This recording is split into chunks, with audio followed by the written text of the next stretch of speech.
Sa kakatapos sa FIBA Asia World Cup Qualifiers Window 3 ay pareho ngang natalo ang Gilas sa laban nila kontra New Zealand and Australia. At maraming ang mga fans ang na-disappoint dahil sa naging performance ng Gilas, especially kasi muntik na tayong manalo against New Zealand. Pero pagdating sa Australia, ayun nga, ganun na naman yung naging ending, medyo blowout yung laro.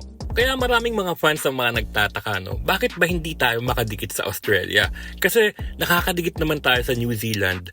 At pag naglalaban yung New Zealand at Australia, dikit yung laban. Pero bakit lagi tayo naiiwanan ng Australia?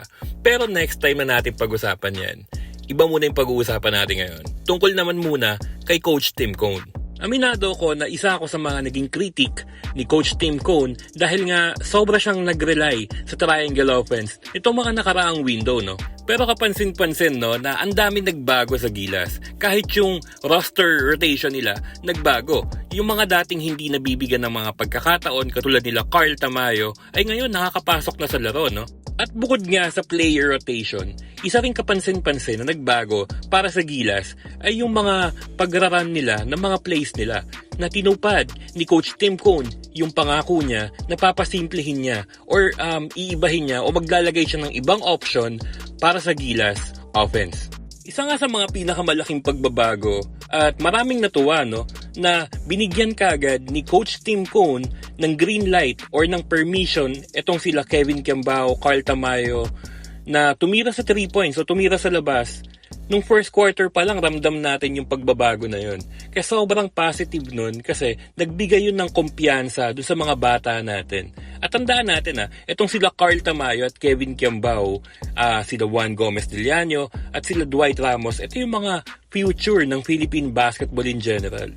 Kaya sobrang ganda ng ginawa ni Coach Tim Cone this window 3 kasi nagdagdag siya ng option natin. Hindi lang triangle, nagdagdag siya ng iba pang mga option sa opensa para sa ikagaganda ng takbo ng Gilas Pilipinas.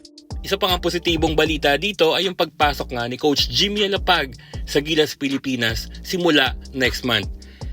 Yun nga, na-confirm na ni Coach Jimmy Alapag sa interview na tutulong na siya sa Gilas Pilipinas para matulungan nga si Coach Tim Cone. At napakalaking bagay nito kasi at last magkakaroon tayo sa bench ni Coach Tim Cone ng isang player na merong actual or hands-on na experience sa FIBA games. Kaya natalo man tayo ng 2 beses against New Zealand and Australia, para sa akin maganda pa rin yung hinaharap ng Gilas Pilipinas. Kaya suportahan na lang natin, laban lang.